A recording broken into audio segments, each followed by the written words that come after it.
Selamat pagi anak-anak, selamat berjumpa lagi di proses pembelajaran di tahun yang baru.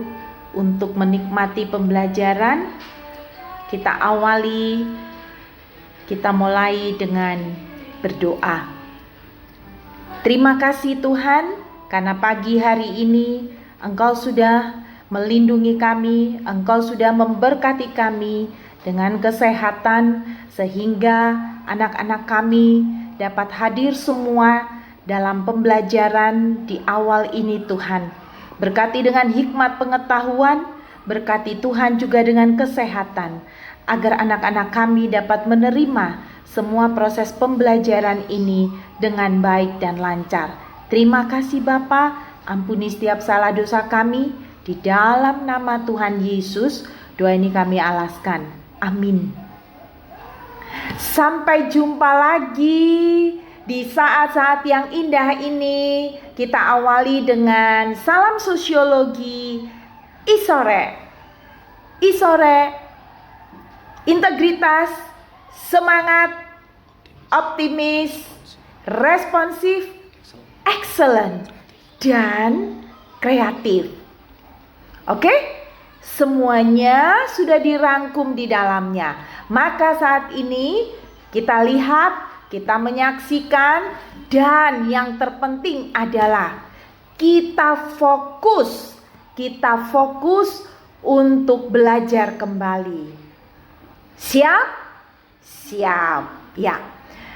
Pada awal ilmu sosiologi, kalian dapatkan di jenjang SMA ini.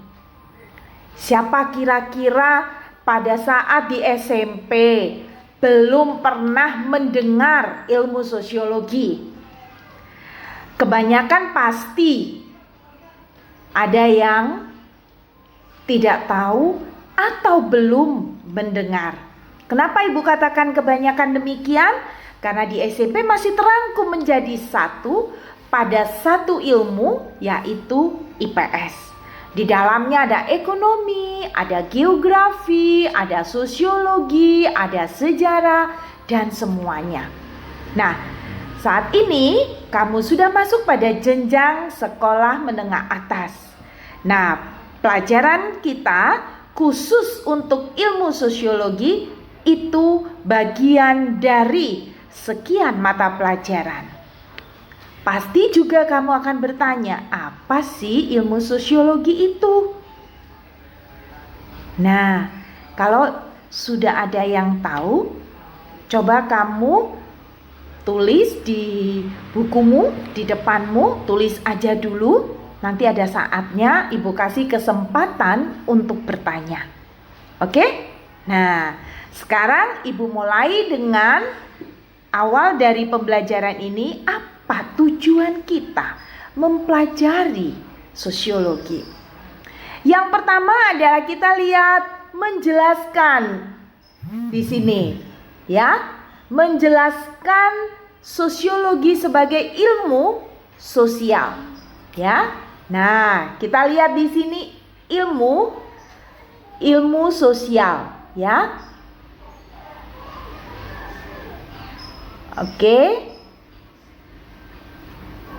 Ya, ilmu sosial. Kemudian menjelaskan realitas sosial. Nah, kemudian kita lihat lagi, ya, di sini apa objeknya? Ya, apa objeknya? Nah, objeknya di sini kita lihat bahwa ilmu sosiologi mempunyai objek kajian.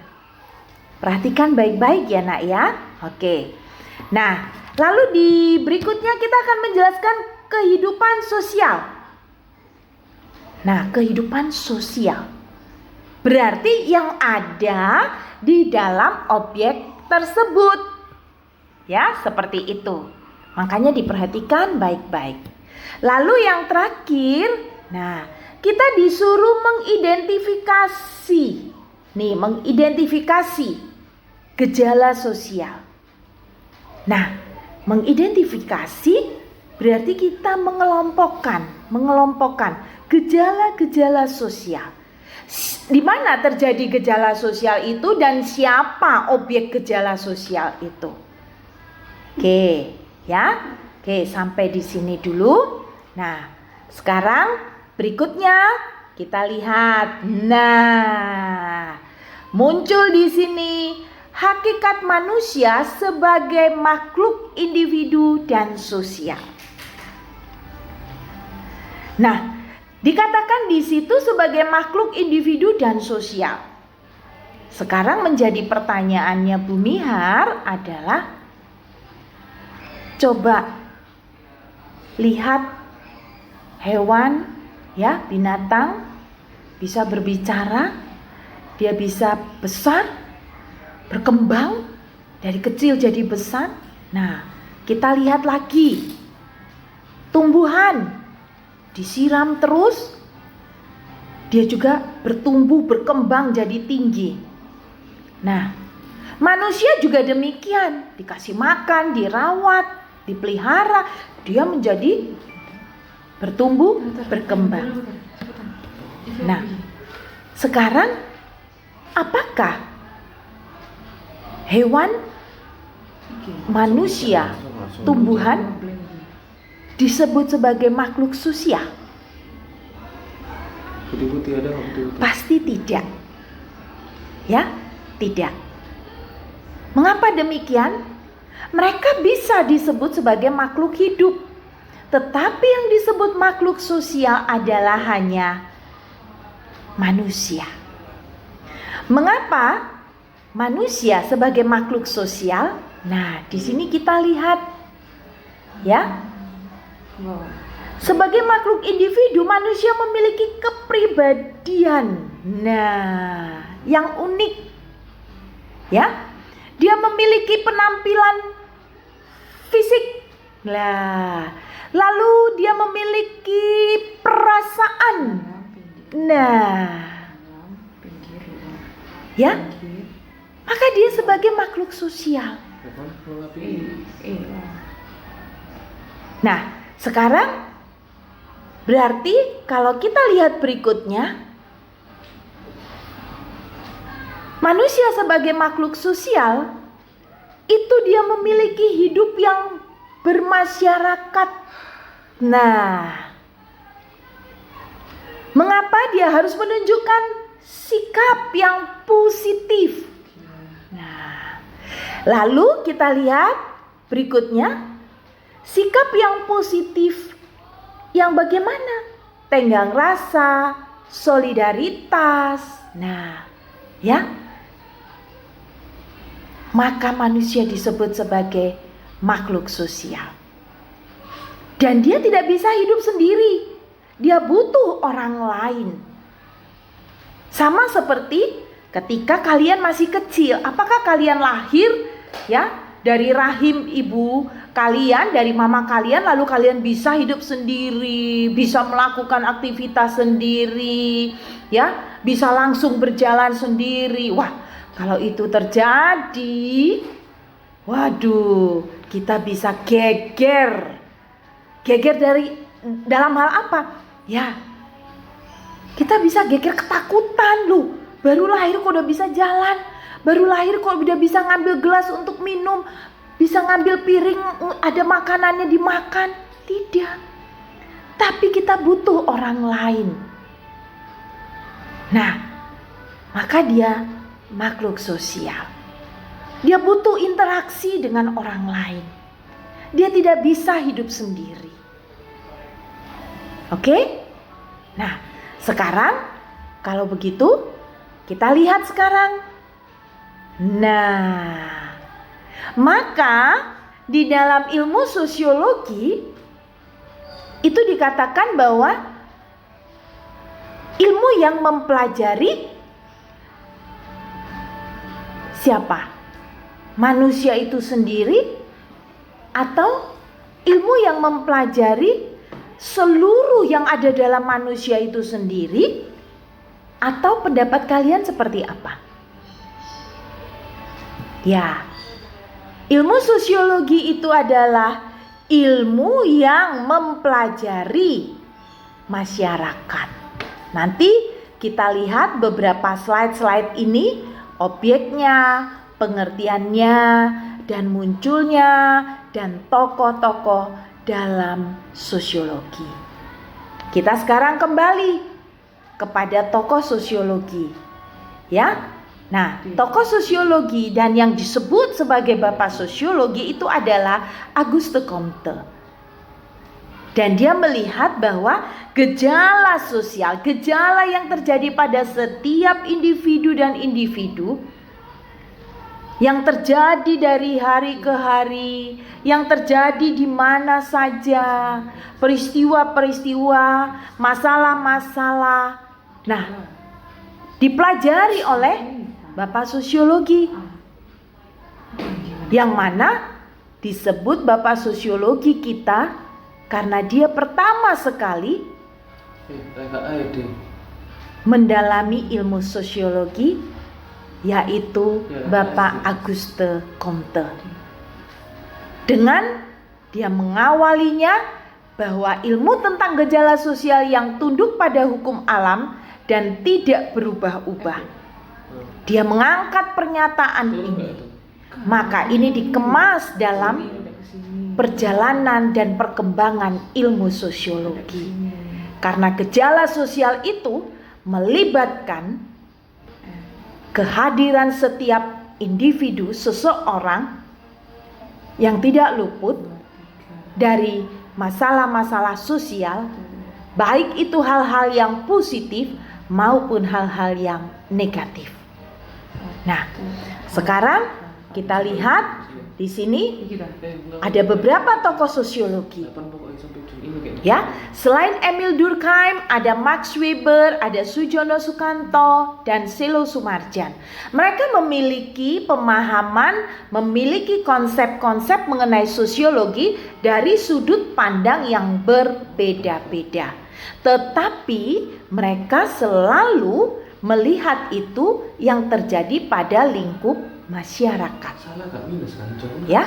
Nah, kita lihat ilmu sosiologi menurut Emil Durkheim, dia mempelajari fakta-fakta sosial. Nah, contohnya seperti apa fakta sosial? Tolong nanti Ibu kasih tugas kamu memikirkan ini. Nah, dalam Max Weber dia mempelajari tentang tindakan-tindakan sosial. Kira-kira contoh yang tepat untuk tindakan sosial ya di sini. Contohnya kamu nanti bisa lihat lagi ya. Coba kamu gali dari kehidupan-kehidupan yang ada di masyarakat ya. Sama seperti tadi yang menurut Emil Durkheim fakta sosial. Sama Sujono Sukanto itu mempelajari tentang keseluruhan ya dalam kehidupan yang terjadi di masyarakat. Selo Sumarjan ya, dia juga mengatakan bahwa mempelajari struktur sosial yang ada dalam masyarakat. Masing-masing nanti kalian berikan contohnya satu saja ya. Oke. Nah, sekarang ini dari apa yang Ibu katakan tadi, kita mempunyai urutan-urutan agar dengan sistematis, dengan urutan-urutan ini kamu benar-benar dapat memahami. Kita lihat peta konsepnya dalam sosiologi ya.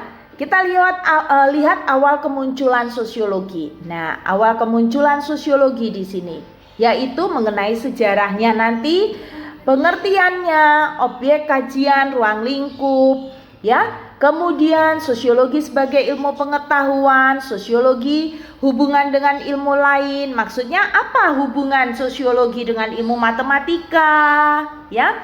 Apa hubungannya dengan ilmu sejarah, dengan biologi dan seterusnya. Lalu apa sih manfaat sosiologi? Lalu kita lihat lagi, di sini ada masalah sosial, ya. Kemudian ada penelitian dan perencanaan, ya. Nah, oke. Nah, sekarang kita masuk awal dari sejarah munculnya sosiologi. Di sini Ibu hanya mengatakan bahwa sejarah kemunculan sosiologi ini, ya, kita lihat yang seperti Ibu sudah lingkari di sini, ya. Berkaitan dengan cikal bakal ilmu sosiologi yang mana adalah dari filsafat khusus yang terdiri dari filsafat pendidikan, hukum, sejarah, seni, dan sosial. Oke. Lalu kita lihat lagi slide berikutnya ya. Nah, ini yang perlu kamu ketahui bahwa di sini ya, munculnya sosiologi itu kalau kita lihat awal kemunculan dari ilmu filsafat tadi yang Ibu jelaskan ini ya, kemudian muncul dari ilmu filsafat pada abad 19 lahirlah sosiologi. Nah, di abad 20, nah di situ muncul teori-teori sosiologi mikro dan teori munculnya sosiologi modern. Ya. Nah, sekarang kalau menjadi pertanyaan kita, berarti lahirnya sosiologi pada abad keberapa? 19 ya, pada abad ke-19. Nah, berkembangnya sosiologi sampai pada sosiologi mikro, sosiologi modern itu pada abad ke-20 ya. Oke. Sekarang kita lanjut. Nah, kita lihat di sini tadi yang Ibu katakan di awal bahwa sosiologi berasal dari kata socius, yang berarti adalah kawan atau teman. Logos berarti kata berbicara. Seperti yang Ibu sudah sampaikan bahwa manusia itu sebagai makhluk sosial, dia merasa harus ada teman ya. Harus ada kawan. Untuk apa? Untuk dia dapat berbicara, dia dapat berinteraksi. Karena tanpa teman atau kawan tadi, sebagai makhluk sosial dia tidak bisa hidup sendiri. Dia butuh orang lain. Dia bergantung pada orang lain, ya. Oke, Ibu lanjutkan, berikutnya adalah memahami sosiologi, ya. Nah, di sini kita lihat sekarang sosiologi merupakan ilmu yang mempelajari hubungan atau interaksi antar manusia, proses, struktur, dan perubahan dalam masyarakat. Ini ya yang menjadi topik kita. Nah, masyarakat. Ya, masyarakat inti itu terdiri dari ayah, ibu, anak. Ya, atau yang disebut juga dengan masyarakat bati atau somah. Lalu masyarakat luas itu terdiri dari kumpulan-kumpulan beberapa keluarga atau terdiri dari beberapa orang ya, yang mendiami suatu daerah tertentu atau yang berkumpul pada satu tempat tertentu. Nah, itu masyarakat. Nah, masyarakat disinilah bagaimana kehidupan mereka satu dengan lainnya, dan gejala sosial apa yang terjadi, fenomena-fenomena apa yang muncul dalam kehidupan mereka.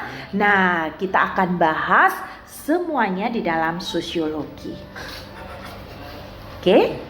Nah, sekarang kita lihat sosiologi sebagai ilmu pengetahuan. Nah, sosiologi sebagai ilmu pengetahuan disebut karena ya ada 4 hal ya.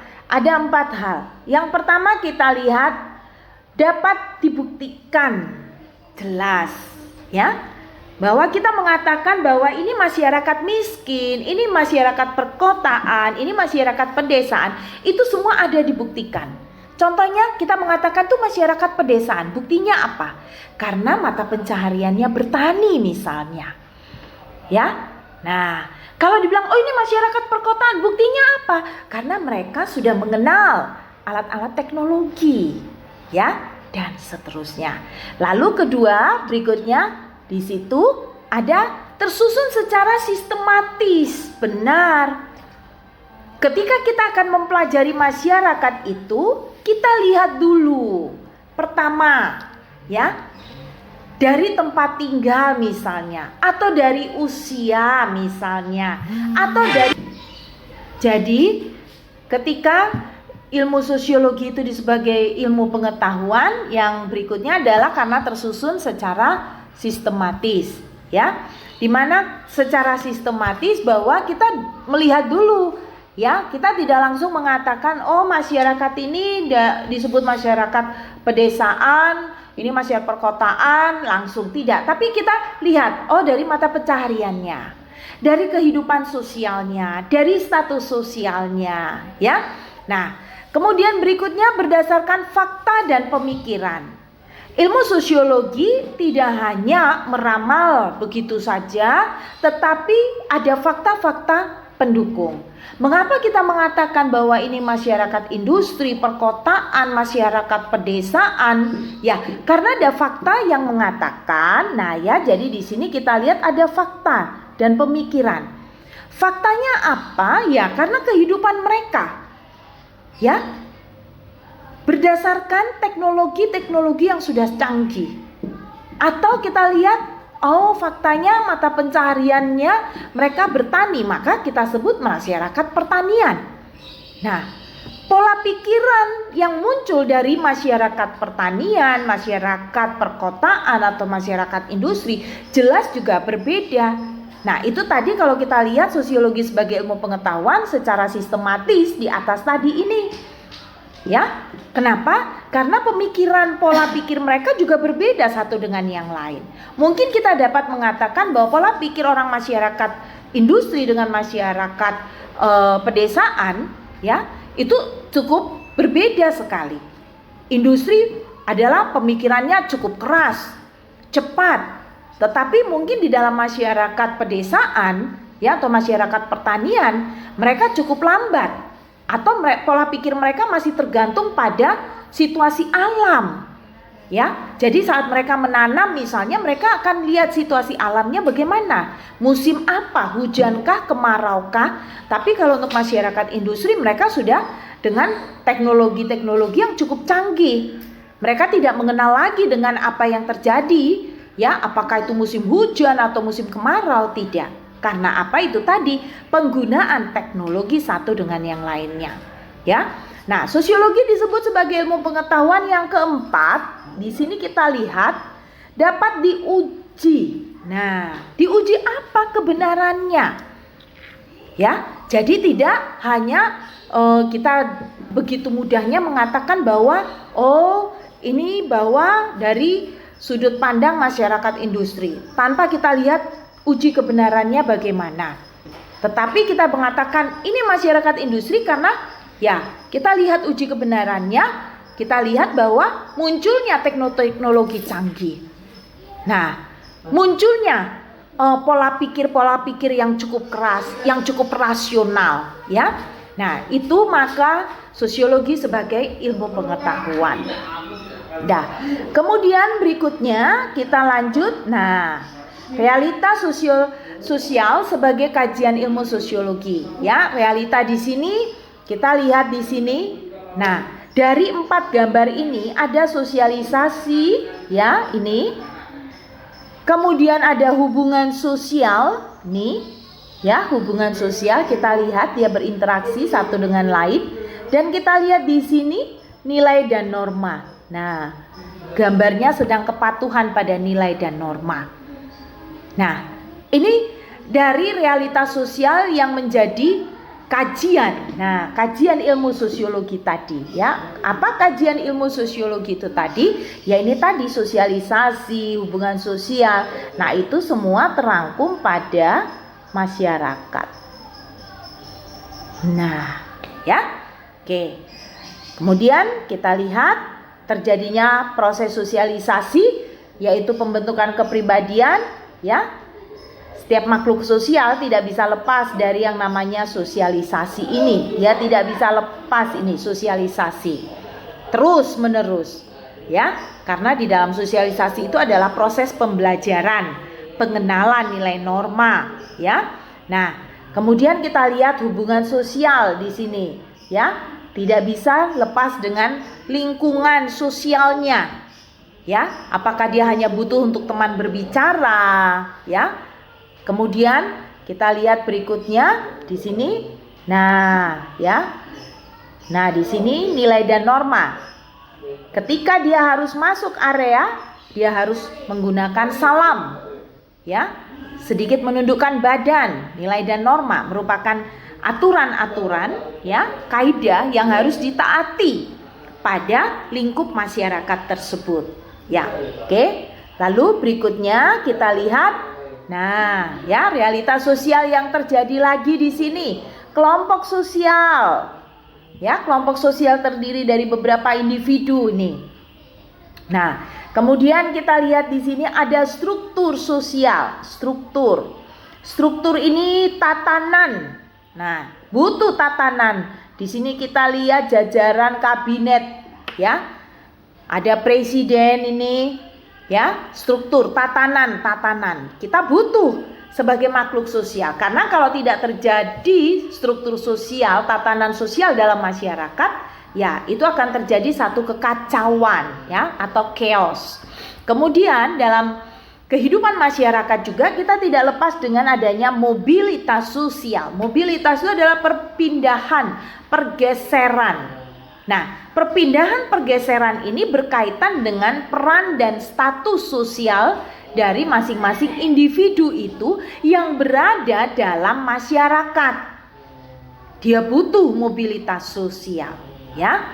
Oke, kita lihat berikutnya, ya, realitas sosial yang terjadi. Nah, di sini terjadi pelanggaran, penyimpangan sosial, ya. Ini realitas sosial bahwa ini juga satu gejala yang negatif, maka disebut penyimpangan. Dia mencoret-coret dinding yang membuat dinding itu menjadi kotor, ya. Menjadi salah satu hal yang tidak patut dicontoh, ya. Karena akan mengotori lingkungan. Ya, lingkungan itu menjadi kotor, pemandangannya kurang baik, ya. Apalagi kalau ditambahi dengan kalimat atau kata-kata yang kurang baik, sehingga dapat merusak lingkungan, ya. Berikutnya kita lihat adanya pengendalian sosial. Nah, pengendalian sosial ini merupakan pencegahan terjadinya ini tadi penyimpangan, ya. Terjadi penyimpangan maka dibutuhkan pengendalian sosial. Siapa saja yang masuk dalam pengendalian sosial? Salah satunya adalah kita lihat di situ digambar polisi, Pak Polisi, ya. Dia mengenai ketertiban dan keamanan. Kemudian kita juga butuh jaksa, ya, pengadilan. Mengapa kita butuh? Karena ketika dia tidak tertib, dia harus diamankan dan dia sudah melakukan penyimpangan, dia harus menjalani yang disebut dengan sanksi. Sanksi, apakah itu sanksi denda, apakah itu sanksi kurungan, penjara. Nah, itu yang memberikan pengendalian sosial tersebut adalah pengadilan. Nah, di samping itu dia juga butuh tokoh-tokoh masyarakat untuk memberikan nasihat, petua. Nah, siapa saja yang ada di dalam tokoh-tokoh masyarakat itu sendiri? Nah, kita lihat adanya tokoh-tokoh masyarakat itu seperti guru, ya. Kita lihat seperti RT, RW, lurah, camat, wali kota, dan seterusnya, ya.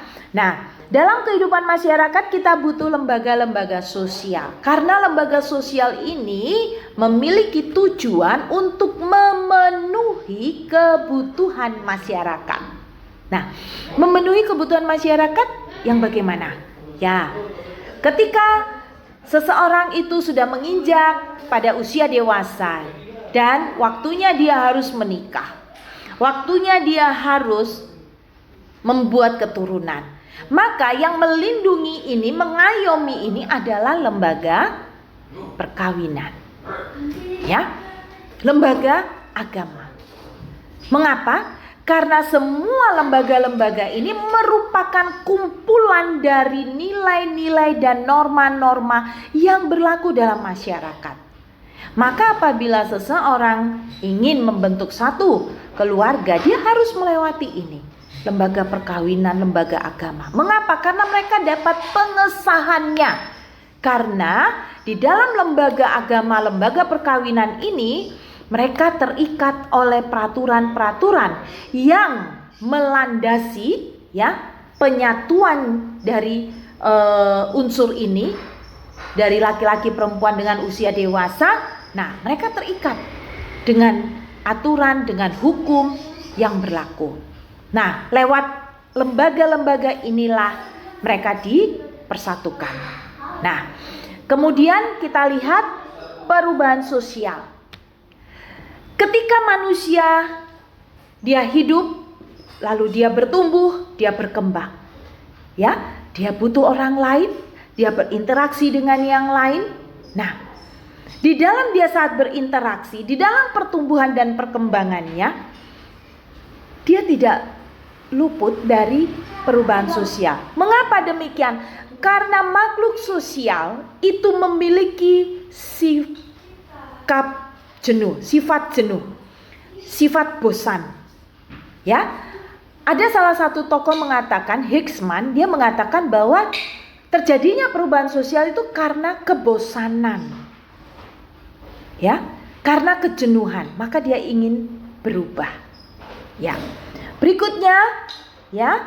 Nah, di sini kita terakhir pada materi pengenalan ilmu sosiologi dan fungsi ilmu sosiologi.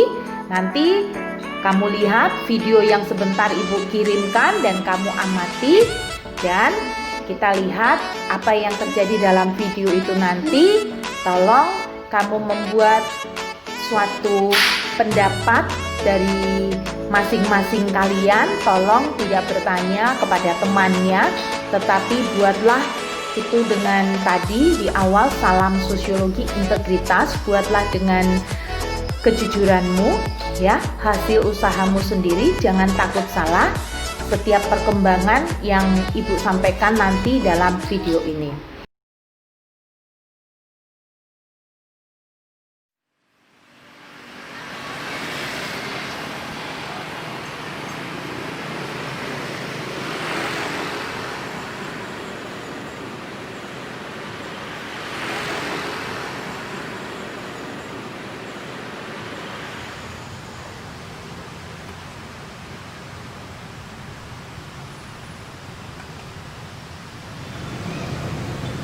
Ada apa, Mas? Ini, Mas, motor saya kehabisan bensin. Itu di depan ada yang jualan bensin, Mas. Masalahnya saya nggak bawa uang, Mas. Oh.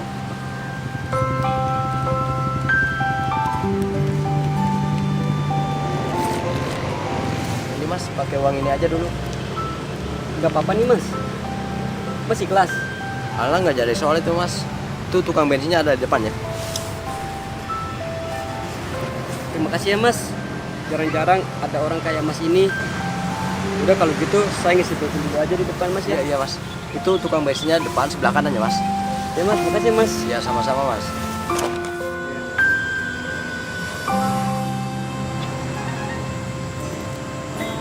Maaf, Mas. Indonesia negara kita tercinta. Mas. Kita semua wajib menjaganya.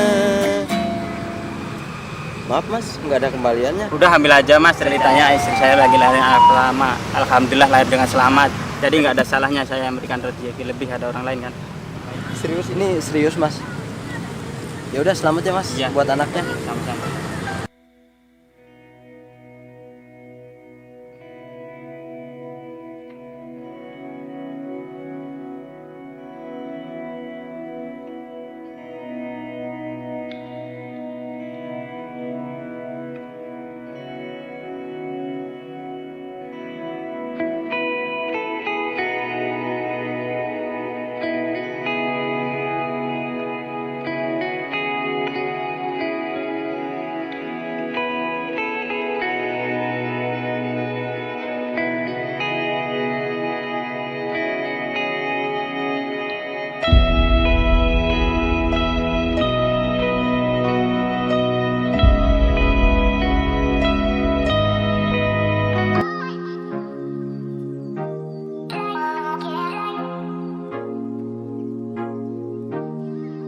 Sampai di sini dulu pembelajaran kita. Nanti Ibu sambung lagi di hari dan di jam yang akan ditentukan.